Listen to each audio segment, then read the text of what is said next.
Welcome to Talkin Tek. We are back from Florida. We have survived with only minimal injuries. I think many of you have seen what has happened.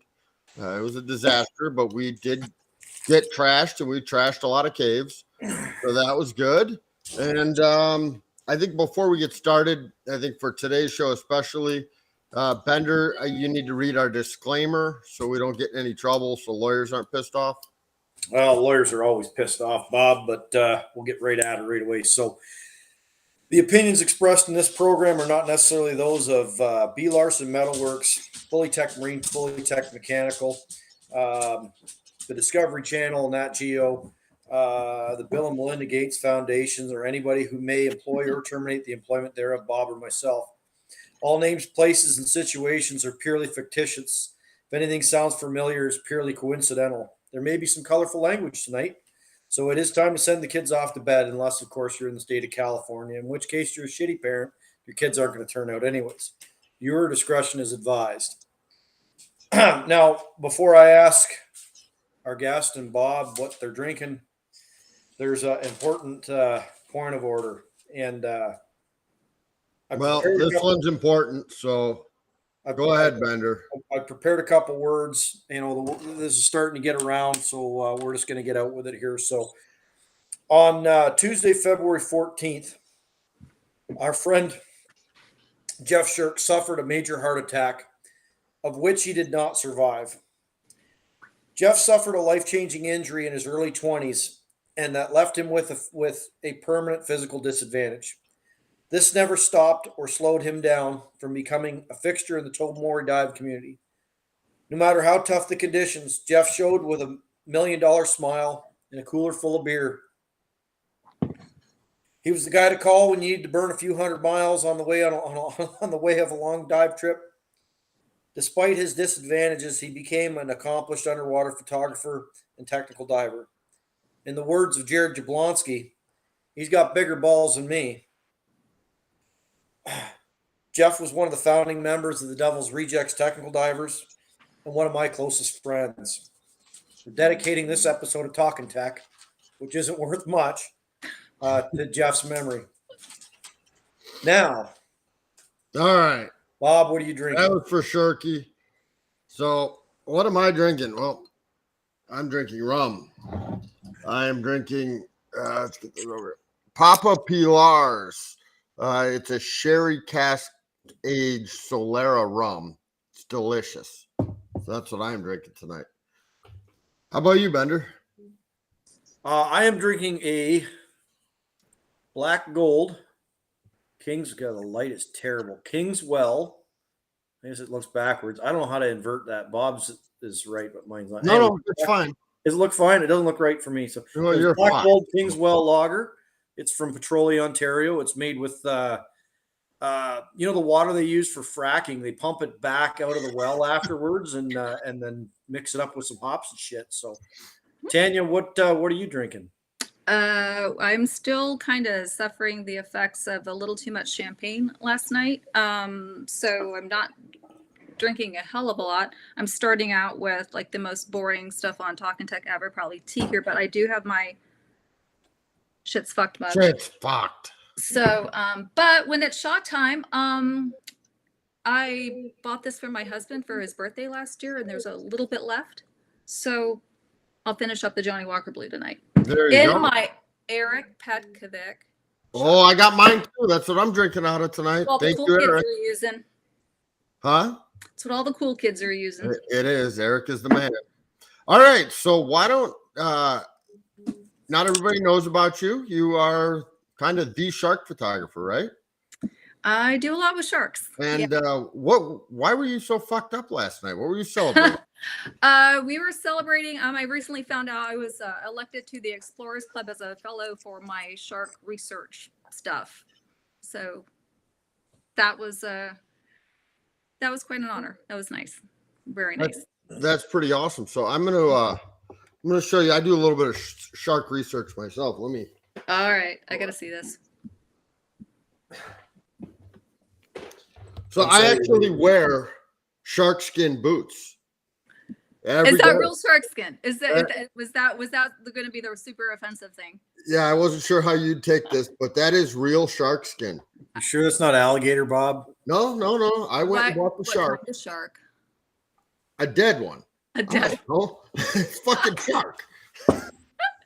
Is it smooth or rough? No, it's got a texture to it. Yeah, it's not smooth.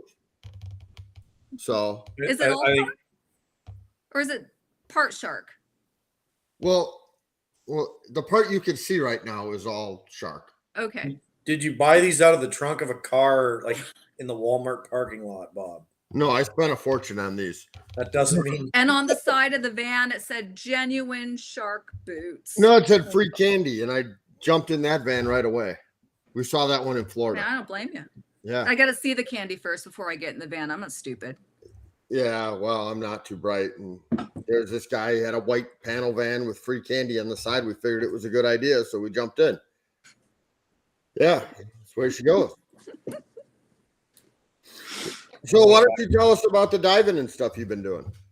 All right. Well, so I started diving in, got my open water in 2009 or beginning of 2009. And at that point, had no idea I was going to be an underwater photographer or work with sharks at all.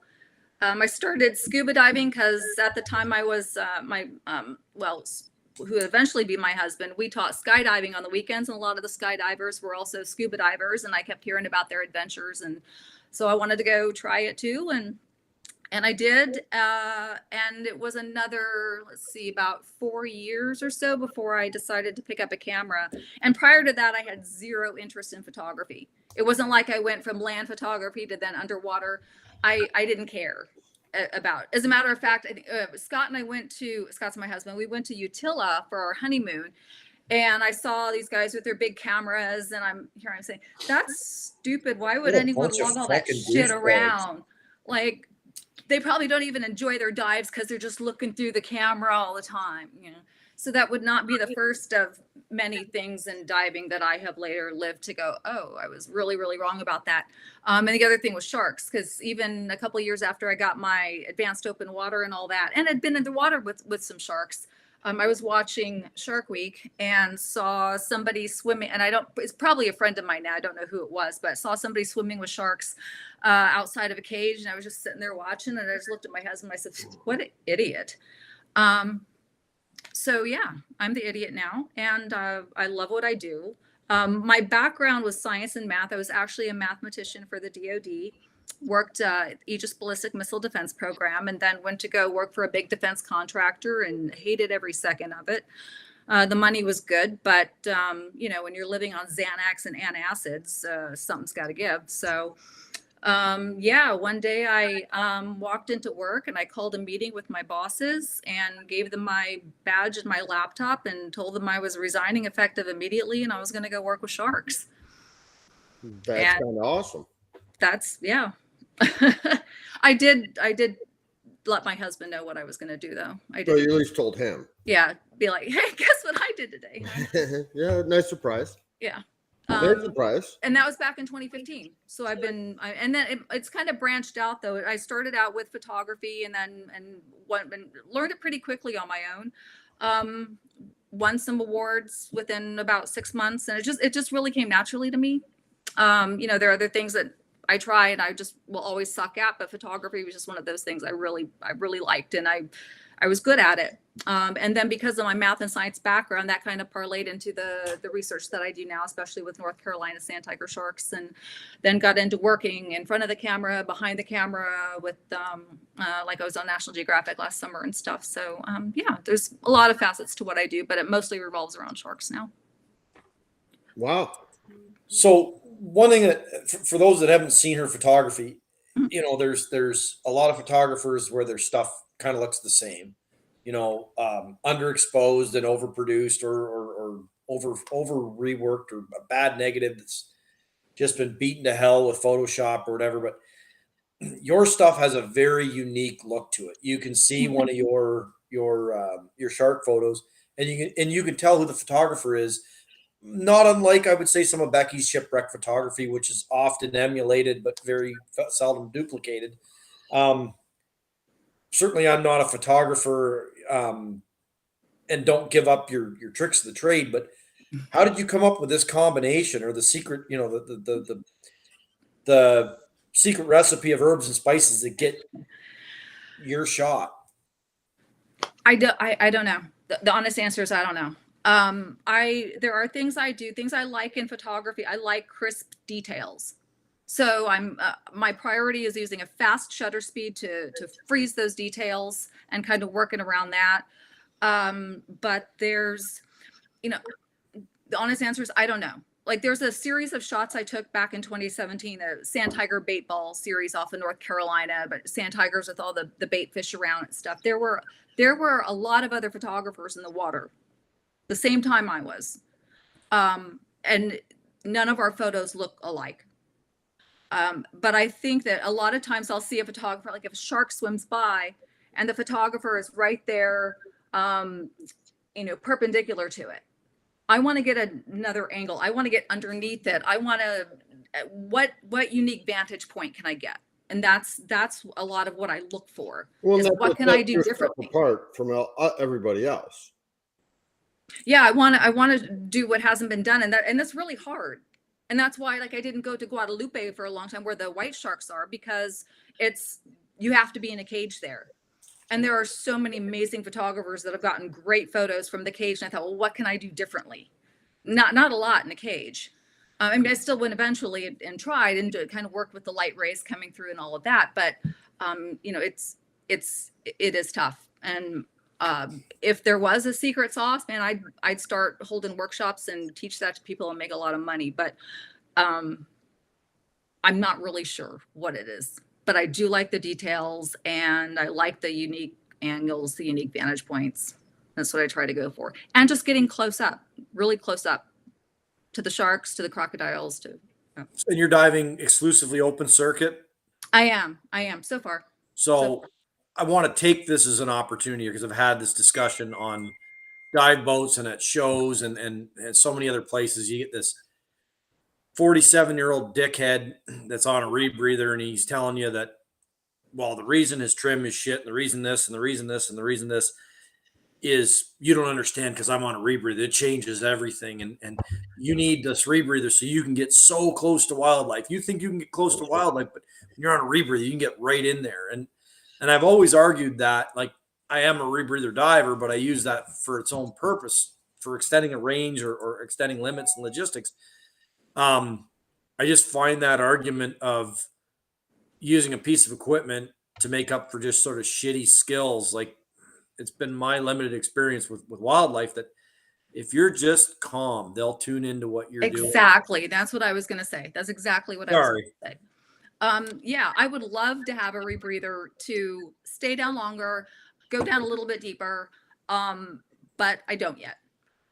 So I can, in a way, kind of compensate by I try to be just really, really calm, because the animals will pick up on that. If you're splashing around, if your heart's racing, if your movements are really jerky, the animals, they pick up on that, and then they don't come near you. I mean, if you're really just calm and slow and deliberate in your movements, they'll come right up to you. And God, the last thing you want to do is freaking chase it. That's my favorite thing about Caribbean diving is watching you get 25 people off a boat. It's just like this, one juvenile fucking sea turtle. Sorry, I've had a couple beers. Juvenile sea turtle being chased by 37 friggin' Asian tourists. Like, oh, sea turtle! They all got their iPads in their little cases or whatever, chasing this thing. It's like, yeah, I saw that in Palau. There was a couple actually trying to ride a turtle, and so I'm going around the side of a mount with my group, and I look back and I see these guys, and I swim back over to them. And I'm like, oh. and they're doing this. I'm like, oh, you want to? Come on, putting the camera down. Let's come at me. They probably saw that on Blue Realm TV, so I can't blame Blue Realm TV, 6K cost. So Tracy wants to know why you don't like being in the cage. Oh, so it's It's not an ego thing. A lot of people say if you don't like being in the cage, it's your ego. No, it's because you're really, really limited, especially in Guadalupe, where now nobody can dive. I heard that was closed. It is closed, and we don't know how long. Hopefully it'll open back up, but because of some incidents where the sharks would get partly in the cage and stuff, they had to close or put the bars closer together. So just from a practical photographer standpoint, trying to get the camera to where you're not smashing your port, or that you're not getting bars in the photos, and because that makes for shitty pictures. And so it's just from a practical standpoint, it makes it really, really difficult, and you lose out on that mobility. And I'll admit, before I went to Guadalupe, I thought, man, it'd be really nice if we didn't have to get in the cage. I mean, I get it, because if something bad happens, it ruins it for everybody, and most of and the sharks too, because it's always going to be the sharks' fault. I thought, well, but it's the law. And I got there, and the first day, we had a couple whites around, and I'd be there in the cage. I'd look this way. A second later, I look this way, and like 2 seconds later, I look this way, and here's a 17-foot white shark just right in my face. They come out of nowhere, and you've got like 200 feet of this, and they just come pummeling up there. And I thought, these cages are a great idea. Yeah, boy, smart. So, Tracy, I'm going to ask you in a couple weeks when we have Mel Clark on the show. Please ask the same questions. All right. And the cage pictures are never good for anybody. It's always better out of the cage, right? Well, you get those angles. I mean, the disadvantage is you could, be playing seal and have a white shark coming up, and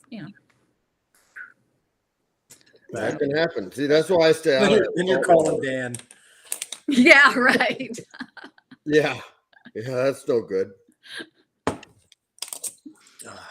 Very cool. So, this is, I think, maybe our second guest we've ever had on the show that's actually seen bits and pieces of the show. And they still agreed to come on. Yeah, I'm not normal. Oh, clearly. Clearly, you must be as fucked. I work with sharks and crocodiles for a living, man.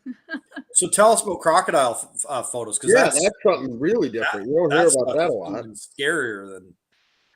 Yeah, things. The funny story about that is that that was a few years back when I was in Cuba, Gardens of the Queen, Cuba, which is a sanctuary.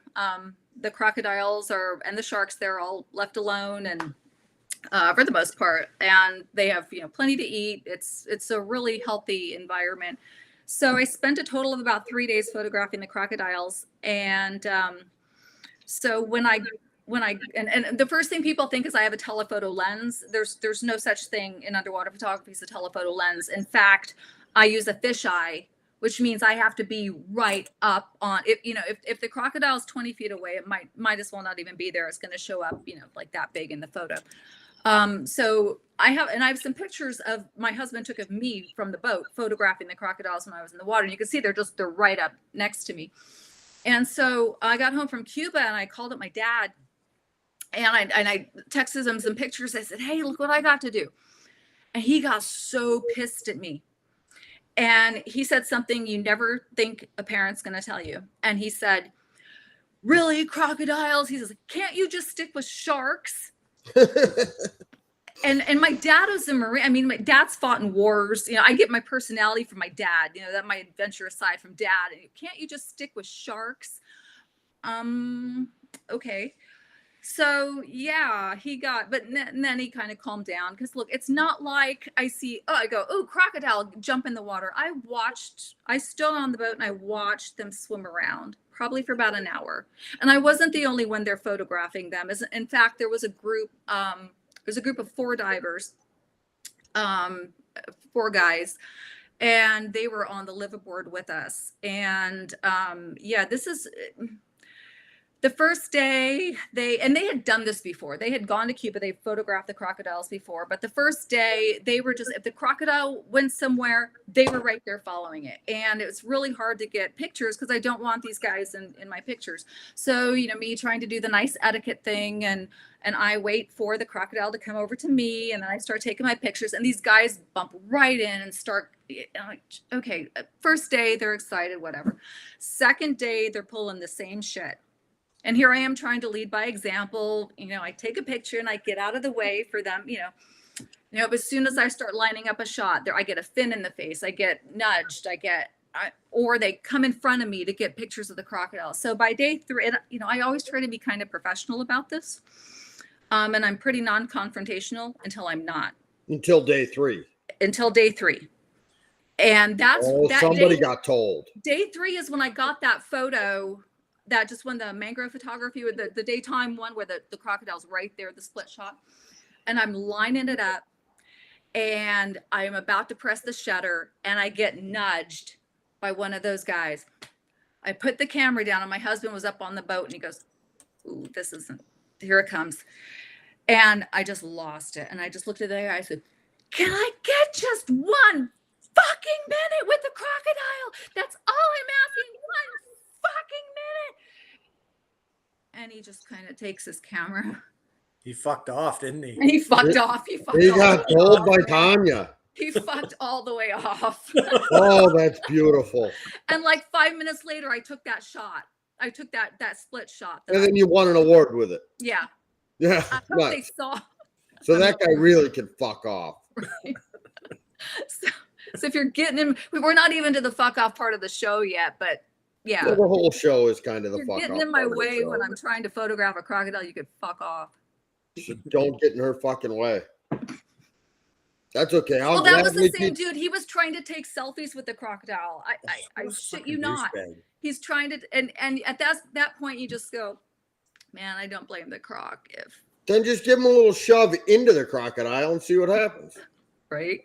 I mean, that's how he fucks off. That's how he would fuck all the way off. That is exactly a good way to do it. Yeah. So, and a lot of people think all crocodiles are the same. These were American crocodiles. That's the species. A lot different than your Nile crocodile. And I please don't think I'm saying, hey, it's perfectly fine to get in the water with these animals. It absolutely isn't. At one point, I got out of the water because the visibility had dropped. The tide came in. The vis was dropping to about 1 to 2 feet. There were 4 crocodiles around, and I thought this probably isn't a very good idea anymore. So I got back on the boat. But you told the other guys it's probably a good idea to stay. But yeah, hey, guys, come in. The water's great. Yeah, that's what I would do. Absolutely. Bender, do you have any questions you would like to ask? Anything with alligators or? No, I'm thinking it's time we ask her some questions. Oh, I guess yeah. All right, so we're getting about that point in the show. So we got one question for you in the comments. Dave Tonneman, he's a drunk bastard. Probably going to piss himself again. Oh, it's not showing the whole thing, but he wants to know if Crocs taste like gators. I've never eaten either. Yeah, he's fucked. He's probably drunk. They probably both taste like chicken. Yeah, I've had gator. It's delicious. Did it taste like chicken? I thought so, yeah. There you go. So there's your answer, Dave. Yeah.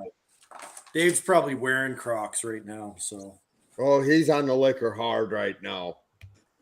All right, so you've seen the show? I have seen the show. Have you ever watched one in its entirety, or you kind of like 3 minutes is enough? And you're... I have watched a few. You watched Eric. I did watch. That was the first one I ever watched. Was Eric Pekovic? Yeah. Cool. He texted. He said he's driving right now. He shouldn't be texting and driving. Oh, I'm sure. No, I mean he was. I'm sure parked, and yeah. He says he's driving back home. Been gone a month.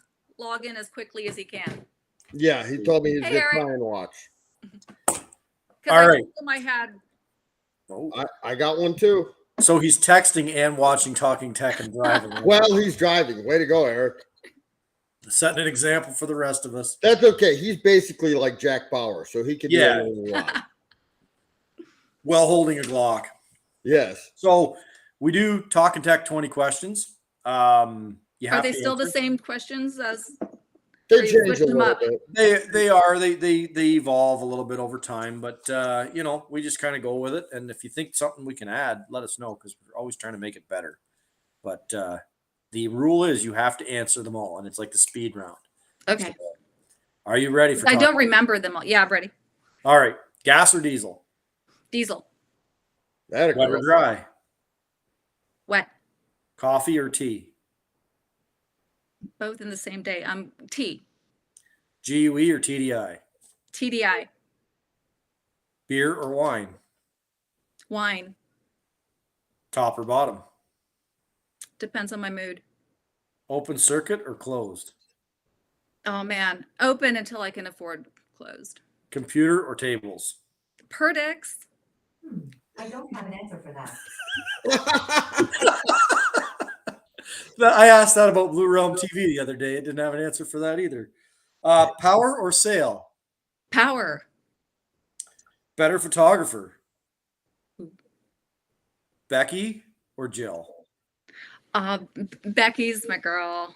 Becky's been my mentor. I love Becky. I There mean, you they're go, both watching tonight, right? Becky's amazing. You don't have Yeah, like, Becky. Becky's Here, off I'm grid. finally on Talkin Tek. I've finally made the big time. I'm on Talkin Tek, the pinnacle of my career, and Becky's in Antarctica.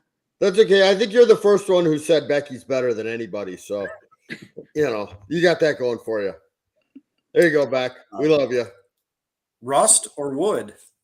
Rest. Back mount or side mount? I really wanted to say side mount off a boat and piss people off, but back What are mount. you, a vegan? Side mount divers are like the vegans of diving.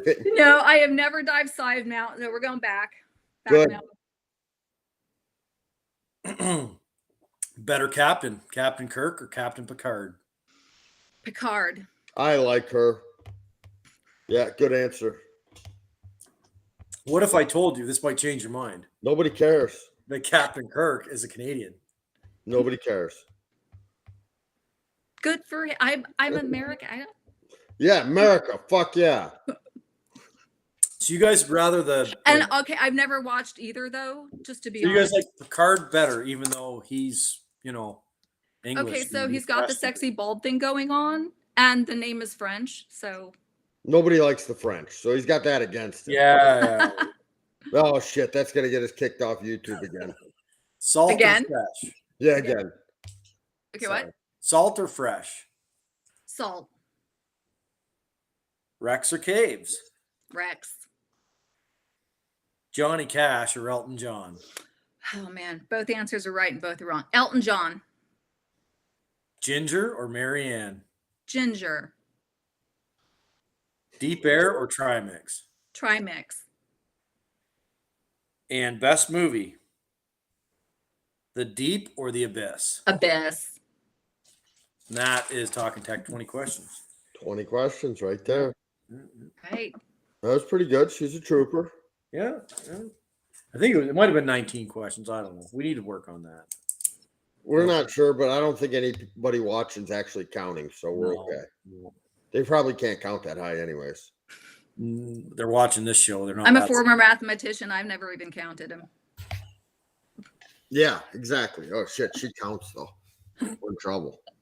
So what do you got coming up? What kind of projects are you working on? Bunch of stuff I can't say. Some TV broadcast stuff. That's about it. I could say. Blue Realm TV. And more research stuff, more shark research stuff, especially with the sand tigers off of North Carolina. And yeah, working with trying to figure out when and where they give birth and I'm So is guessing that- in the ocean, right? in the ocean. We've gotten that far. Oh, okay. Yep. So is that your main research? You're doing stuff with sand tigers. What do you? Mostly what I do is sand tigers, and I work with some amazing scientists, James Silikowski, Carol Price. I've worked with Neil Hammerschlag in the past. I did stuff with them about tiger sharks down in the Bahamas a few years back, and so it's really that's really my favorite part of what I do is the research, and also. Several years back, helped to develop a citizen science program with North Carolina aquariums to study sand tigers, where it's called Spot a Shark USA. Anybody who goes and dives off North Carolina and takes a photo of a sand tiger to where we can see the individual spots, as on a sand tiger, those are like fingerprints. Then they can upload that to the Spot a Shark USA website, and then we can map those spots, and then the software will match it if that shark's already in our database or log it as a new shark. So it's a really cool way to study them without, catching them, hauling them up, and it's a shitty day for the shark. Just like I use, it's called paired laser photogrammetry, which I have my camera kit mounted on a metal tray with lasers, and it shows up as those lasers show up as green dots, 2 green dots on the side of the shark. And then just from that photograph, we can calculate the length of that shark. And I get to say I work with sharks and laser beams, so that's pretty cool. Actually, I mean, that's- fucking underwater lasers. Yeah. That's pretty awesome. Yeah, I know what I'm getting. And and we can measure a lot more like that. And like I said, it's a lot less shitty day for the shark, because the only other way to get a measurement is to catch the shark, haul it up either on or near the boat, break out the tape measure, and that's expensive, and it's a bad day for the shark. Does seem like more fun though. Yeah, and I've done that. Breathless shark. I've done that. I mean, that's part of what we do too, as far as the tagging stuff. We'll catch the sharks, and we will secure, depending on the size, either bring them aboard if they're 7 feet or less, or secure them to the side of the boat to tag them, to take measurements and all of that. So that's some of the stuff I do off in North Carolina as well.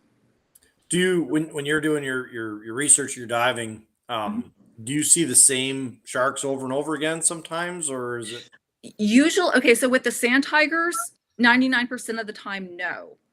There are so many sand tigers out there. It's not like Tiger Beach where we see the tiger sharks and we know the names and they keep coming back. And the one exception is a little juvenile male sand tiger shark that I found on the wreck of the Aeolus off of North Carolina early in 2019. And sand tigers are about 3 feet when they're born, and this one was about 3 feet long, like the smallest sand tiger I'd ever seen.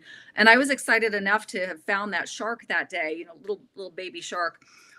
Went back to the wreck, and I took pictures for the database. 5 days later, he was still there. I've seen him 7 times since then, and he was also spotted again on that wreck back in June. So I want to go back and try to find him again within the next few months to get more laser measurements on him. And so that's the only one that I've seen over and over again. I mean, there are times when he'll just kind of follow me down through some of the corridors of that wreck. It's pretty cool. I named him Claude after a very dear friend of mine who sadly passed away nearly exactly a year ago, Claude Hull, who was a legend of North Carolina wreck diving. Claude basically paved the way for all of us who dive North Carolina. He discovered a lot of shipwrecks off of there, including he was part of the team that discovered the wreck of the U-352 after it had been lost after the sinking in World War II. So Claude and I became very good friends. And so once I found the shark, I said, there's only one person to name him after. And so, then Claude Hull asked if he could have a picture to put up with his family photos in his house. And so, his stories were just amazing. So here's a guy who taught himself to dive in the 1950s. You don't go down to your local dive shop in the 1950s. There is no such thing. So he's getting Navy dive tables. He taught himself how to dive. And then he started teaching other people how to dive. And that's how North Carolina wreck diving got started. So, just like I said, he passed away he had just turned, I think, 86 last year, but man, his stories were incredible. So now he's got a little namesake down there, Claude the shark, that I'm going to go try to find again here pretty soon. That's cool. Pretty cool. Do you find like behaviorally different species or different sexes, or this one, you said this one shark, Claude, that you have a bit of a bond with, do they have different behaviors, or are they all kind of the same? Like, you mean as far as like different behaviors in the same species, like sand tigers, or different behaviors through like tiger sharks versus sand tigers versus bulls versus? Well, I guess just within the same species. I guess to start, do they have different personalities, you find, or are they all? Yeah, some do. And here's a really good example that the sand tiger sharks are the same species they call raggatooths in South Africa. Again, exact same species. And in Australia, they call them gray nurse sharks to really confuse the hell out of people. And it's all the same species, Crocarius taurus. When I was diving in South Africa with the raggatooths there, they were much more skittish. There were a lot more males. Their behavior was quite a bit different than what I've experienced with the sand tiger sharks off in North Carolina. And then there are individual sharks that just, some are a little bit more curious, some are a little bit more cautious, some just, get right out of there when you come near them. But for the most part, the great thing about the sand tigers is that they're super tolerant of divers. And as long as you're not, an ass to them, then they'll come right up to you. But it's when you start chasing them and all that they get. I've never seen them be aggressive, but they'll slap with the tail. And a lot of people don't know that about sand tigers. It's not the bitey end I ever worry about. It's getting bitch slapped by that tail and getting my reg knocked out or off, or my mask knocked off. And that's what concerns me about the sand tigers, not the teeth. Okay. So if somebody wants to get into doing this kind of diving, how do you recommend they get started? Oh, there's no one way to go Jump in the about it. fucking water with these things and see what happens? That's one way. So the way I did it though is that once I started to get interested in sharks as a newer diver, I started going on, like I went down to Tiger Beach and I met some of the folks that work with sharks all the time. And like Joe Romero, some of those guys, and I would go on trips with them and I would watch them and I would learn from them and learn what to do, what not to do. And the biggest thing of what not to do is don't act like prey. And by that, I mean, you see people who are doing their first shark dives, especially down at Tiger Beach. And if the tiger shark kind of starts coming up to them, and if they do this and move back, because that's what your brainstem is telling you to do, move back. And that's what prey does though. And then you see the shark's eyes kind of get big. But if you just stand your ground, you look them in the eye, prey doesn't do that. So a big thing is don't act like prey. And don't put yourself in situations where you're at a tremendous disadvantage. For instance, I mean, I'm not afraid of sharks, but you're not going to find me swimming in the surf zone around a fishing pier. Okay, like several years ago, there were quite a few shark, people have all different words from shark bites, attacks, whatever. And people are, well, what's going on? What's going on? Well, what the media failed to say is that so many of these were happening right off the beach near fishing piers. Don't get in the water when there's bait. Well, but most people are lacking common sense. This is true. Have you ever had a negative experience in any of your crazy big critter diving? Not with the big critters. Just It's just the jellies that have me. So not like the man of wars or anything like. Several years back, I was literally in the middle of a feeding frenzy of oceanic blacktip sharks off of South Africa, and it was great because they're just all over the place, and I'm taking pictures, and the only skin that's exposed on me because I've got a hood and gloves and all that, I feel this pain right across my face, and a fucking jelly got me. Oh, little cocksuckers. I mean, the irony. Yeah. All these sharks, they don't care. And it's the jelly. A little jellyfish. So it's the jelly that I worry about. Like, I legit know a guy whose naval career was ended because he stepped on a sea urchin. So those are the kinds of things I worry about. Yeah. No, I avoid all those concerns. I stay in the fresh water. We're good to go. Stay up in the lakes. We're no issues. Right, Bender? We just have to worry about the freshwater sharks that migrate up, but that's only like 1 month of the year, so it's fine. So. And the bouncers at the High Springs Mexican restaurant. Yeah, that was. So you got injured more than I've ever been injured by a shark there. Well, I mean, we did have our trip down to Cave Country, and yes, it did involve a trip to urgent care. Just one. Only one though, so I mean that's good. Yeah. That's a lot less than we thought, but yeah, you get thrown out of a Mexican restaurant. It's the way she goes. Yeah, well, we're waiting for there's that big sign when you're coming into Florida that have you been injured, like 1-800 fight for you or whatever. So they're taking up my case, and by the time we're done, I'm pretty much going to own the entire. I mean, it was basically an international incident. What happened with the city of High Springs commissioner throwing a Canadian out of a Mexican restaurant? I mean, it's about as bad as it gets.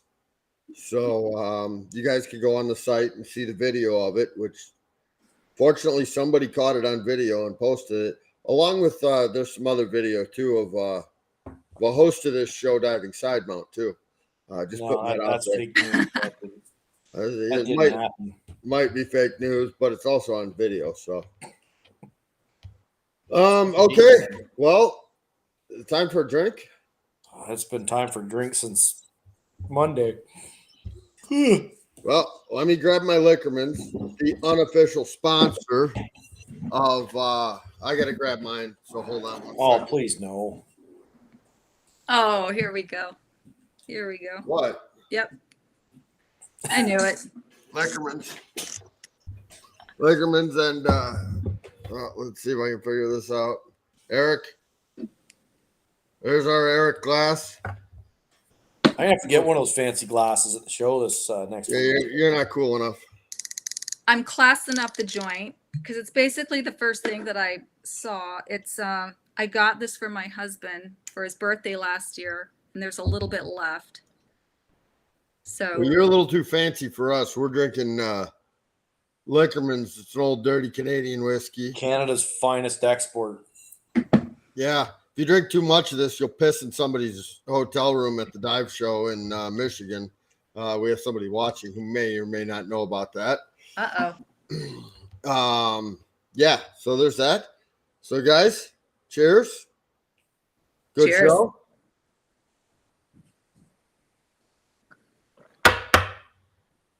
Wow, that's awful. How did Steve drink a whole margarita glass of this shit? Holy fuck. Yep, yeah, we did make some new friends while we were in Florida. Even Dora from Malta.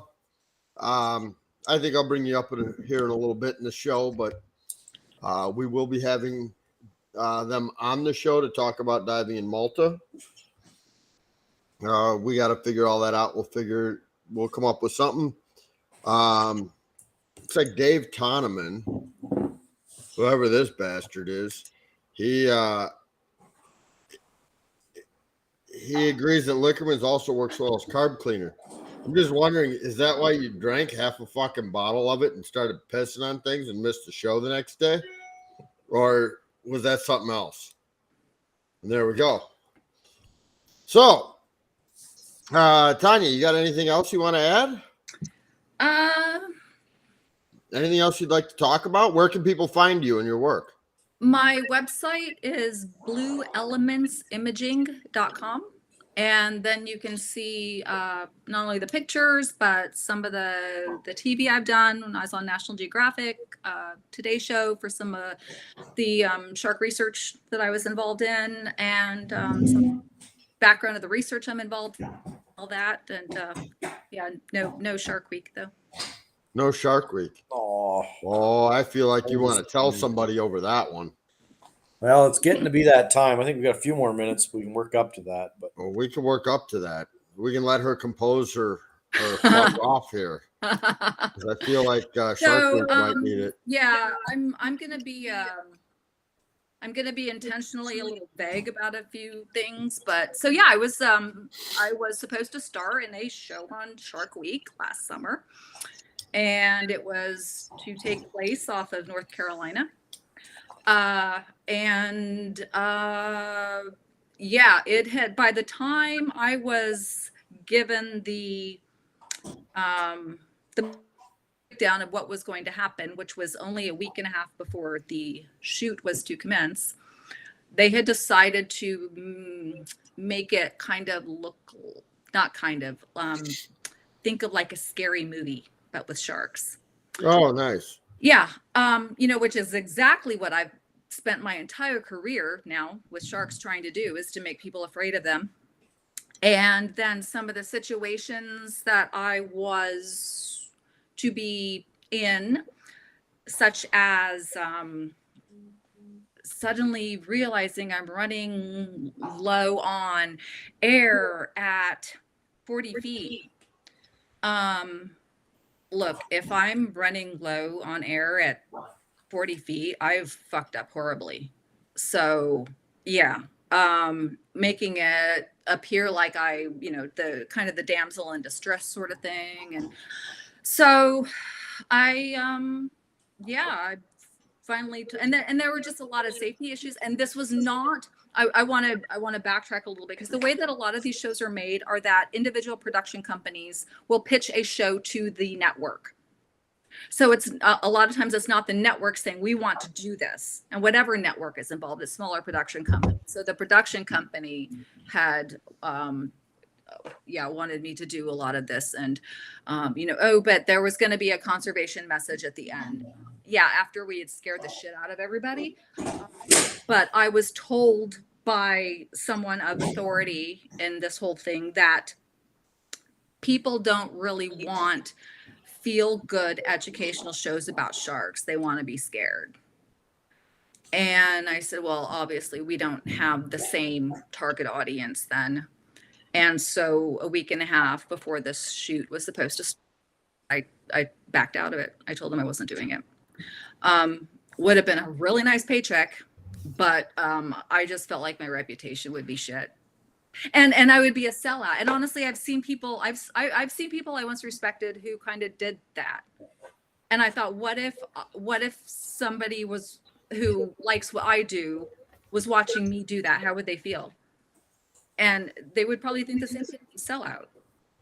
And so well, a lot of respect for that. That's the right thing to do. Well, and in I guess in the defense of the production companies, I guess maybe it may sound inexcusable to us, but this stuff is all written by non-divers. They don't understand the conservation message. Yeah, and a lot of reputation, right? Like good divers don't fucking run out of air. Right. And I'll give you another example. So there was one time I was shooting off of North Carolina where my job, it was part of a research expedition, and we had film crew there. And part of my job and what I do, even if a film crew isn't there, is that if we catch a shark, I will then jump in the water and film and photograph this as the shark is being tagged and worked up and all that. So here we are about 60 miles off the coast of North Carolina. The sun is starting to set. We have a shark on the line, and there's a ripping surface current. It's pretty choppy out there too. Now, I don't care about the chop. I've filmed and photographed in 6 foot seas where like you ride the wave and it goes down and you're still in the same spot. This was a ripping surface current. And I was telling one of the camera guys, this is not a good idea. And not only that, but we were anchored. So if I get in the water, I'm going God knows where. And I said, look, if we weren't anchored, it would be a different story. I might try it then. And he said, well, what's the difference?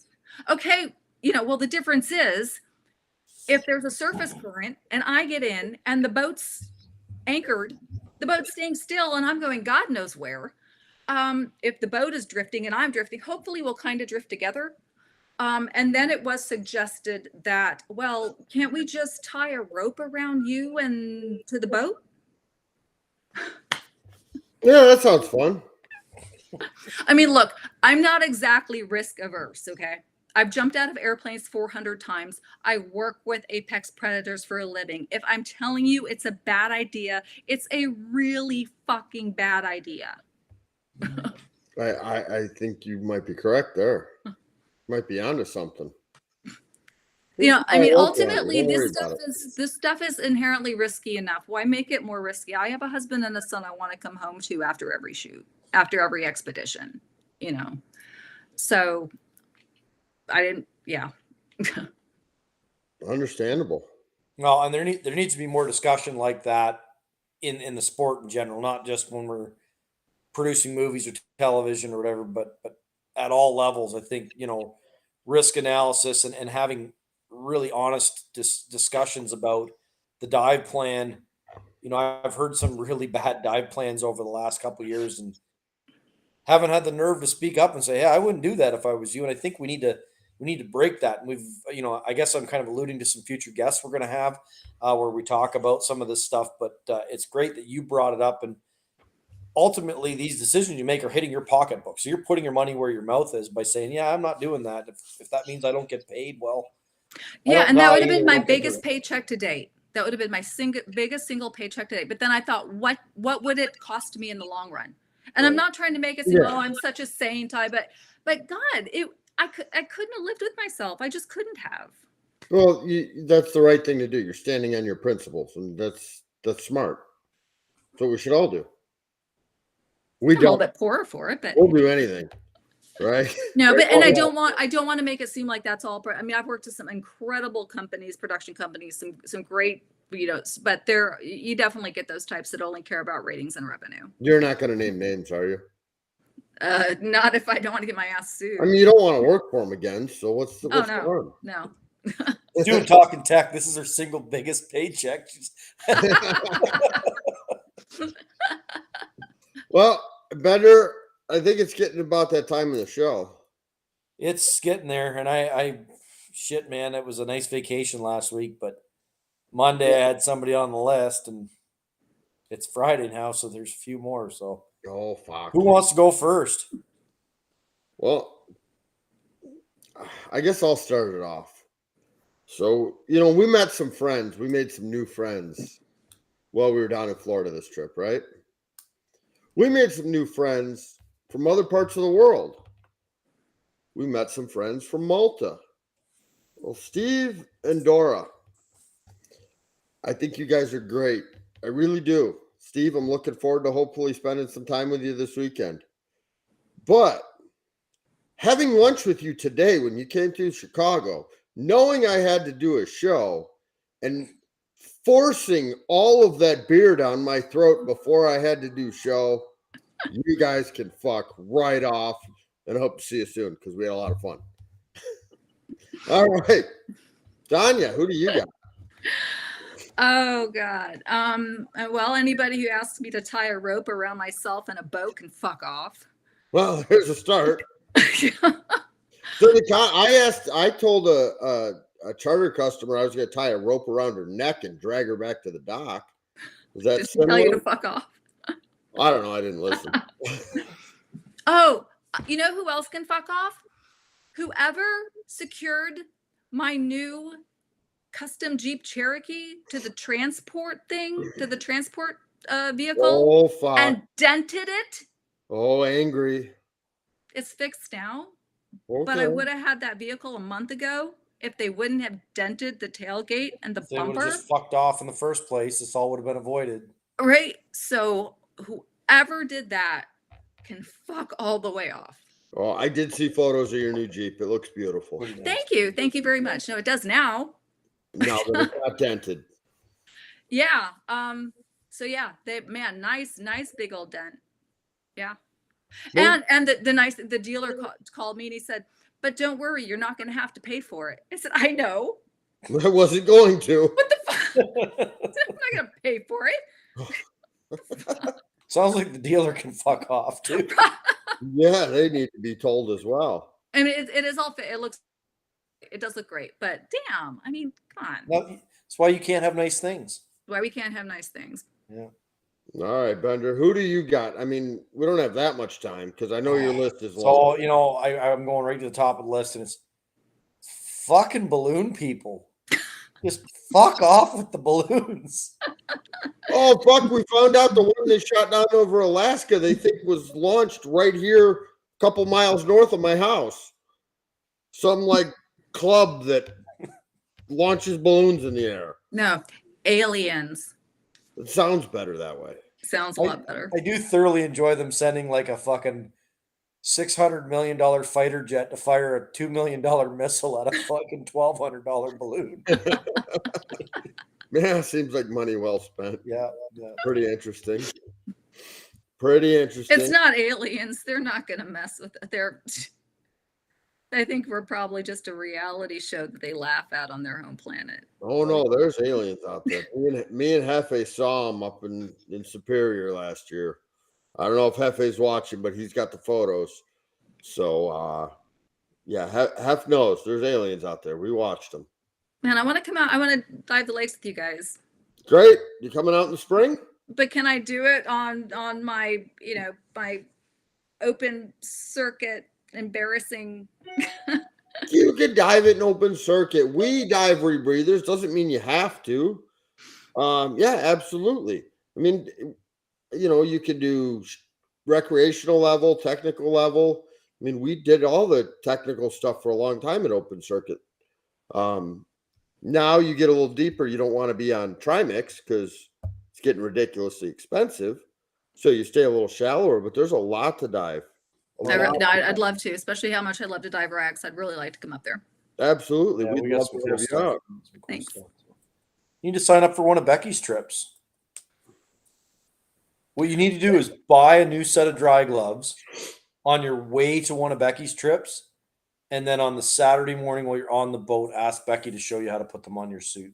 That's her favorite thing in the world. That's her favorite thing. Yeah, The last time Becky and I dove together was, my God, that was like 2016 off of Vancouver Island with the sea lions. It's been a long time since we've dived together. I mean, we've seen each other since then. I don't know. I dove with her last year. I don't know if she'll ever get on a boat with me again. She tried to hand her camera up, and my balls might have been in her face. I don't know. We'll see how that goes. I did have underwear. But did on, she get good pictures? Oh, I'm sure she did. Probably worth it. Yeah, probably. Probably. Yeah, I don't know if she'll go with me again though. We'll see. Probably. So, all right. Is that about it, Bender? I guess the last thing is so I think it's Tuesday. I'm doing a presentation about the Manitou at the Sombra Maritime Museum, or it's not even a maritime museum. Sombra Museum. It's across the river from Port Huron, and actually across from Marine City.